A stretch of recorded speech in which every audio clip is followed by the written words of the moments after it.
नमस्तेऽस्तु महामाये श्रीपीठे सुरपूजिते शङ्खचक्रगदाहस्ते महालक्ष्मी नमोऽस्तु ते।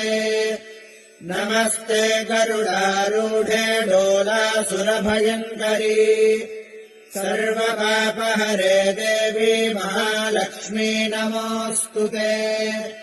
सर्वज्ञे सर्ववरदे सर्वदुष्टभयङ्करी सर्वदुःखहरे देवी महालक्ष्मी नमोऽस्तु ते। सिद्धिबुद्धिप्रदे देवी भुक्तिमुक्तिप्रदायिनी मन्द्रमूर्ते सदा देवी महालक्ष्मी नमोऽस्तु ते। आद्यन्तरहिते देवी